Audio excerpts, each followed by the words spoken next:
For our second presentation on motion, what we're going to do is we're going to look at, last time we looked at position, distance, and displacement. And today we are going to continue that idea, or continue the idea of motion by looking at speed and velocity, because now we're talking not just about moving from a place to a place and recording how far we went or determining how far we went, but now we were interested in the rate at which we move. And both speed and velocity are both a rate at which we move, or it's a rate of motion. So there's this, again, like the difference between distance and displacement, the difference between average speed and average velocity and speed and velocity is very similar. So average speed is basically the path length covered divided by the elapsed time. And when I say path length, I mean the distance covered. So the speed, just like the distance, is a scalar quantity. It's not a vector. Direction doesn't matter. It's just an amount of rate, the rate when you cover a total length of distance, a total path length per time. And the units in SI units would be meters per second. It could be miles per hour, feet per microsecond, whatever. But it's a length unit divided by a time unit. And so we can define the average speed as the distance divided by the time. So, quick example, if I drove a distance of 500 miles in 10 hours, my average speed is 500 miles divided by 10 hours is 50 miles per hour. That's a very simple calculation, but what this says, it doesn't matter if I took a straight path from Atlanta to St. Petersburg, or I did some kind of, semicircular route. I traveled a total, my car odometer reads 500 miles. And if I then took a side trip to Jacksonville, my total distance is now 600 miles, and average rate is now 60 miles an hour if I still did the whole thing in 10 hours. But my displacement, as we know, is still only 500 miles, so my average, you'll find in a second, velocity is still 50 miles per hour. So let's look at average velocity. So now we're going to look at the same thing we did before, where a car moved from point A to point B, and then back to point C, and back to point F. So if we do that, we are now, well, first let's define average velocity. It's going to be not the distance per elapsed time, but the displacement. Now, just like with distance and displacement, average speed and average velocity are going to be the same value if there's no change in direction. The only difference is the velocity will have a direction designation like positive or negative, and speed will not. But if we have a direction change, or the path is not a straight line from point A to point B, then the velocity and the speed will be different values. Okay? So here the car is moving between point A and B, and then to point C, D, E, and F.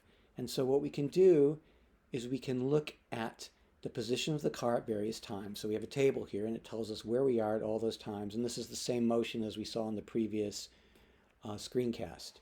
So at every 10 seconds, we have a position where we are.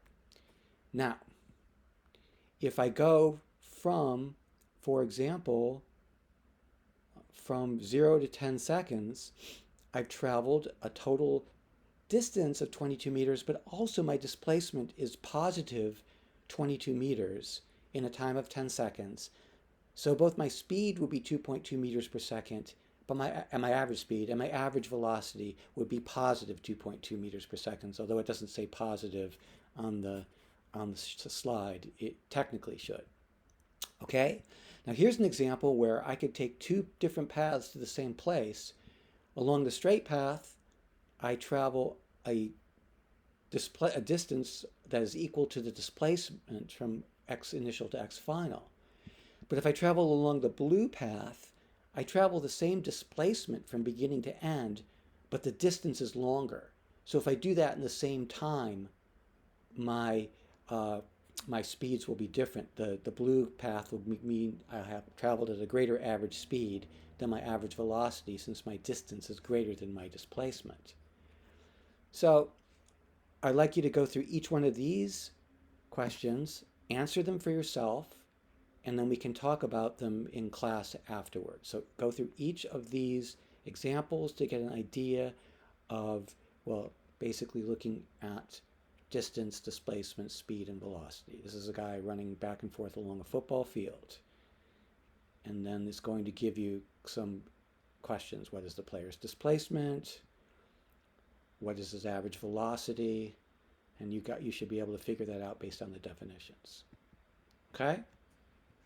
So, if I want to make a graph of velocity, if I want to make a graph from which I can interpret velocity, I can start with a graph that we had an inkling of the previous screencast, position versus time graph.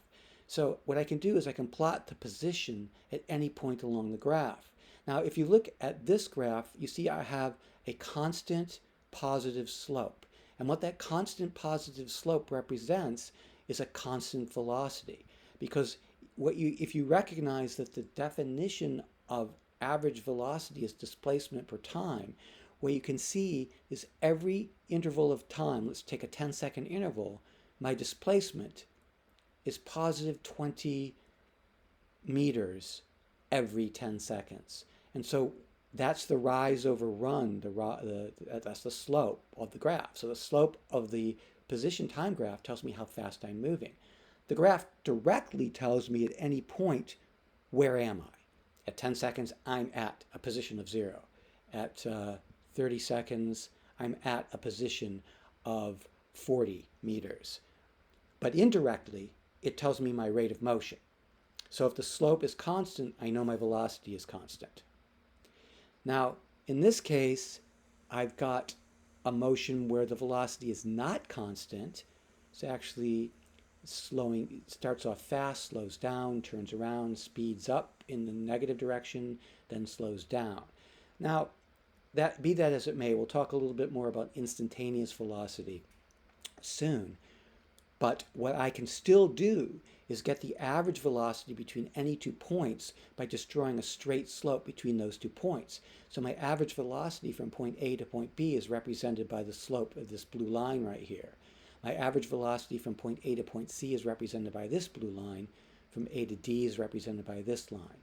Even though the velocities instantaneously are changing continuously, the average is still equal to the displacement from beginning to end divided by the time. So for example, from A to D, the displacement is looks like about maybe negative 30 meters in 30 seconds. So it's about negative 1 meter per second is my average. Even though I started off going positively, slowed down and sped up going negatively, that was my average.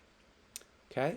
So the average velocity is the slope of the straight line joining the initial and final points on a position versus time graph.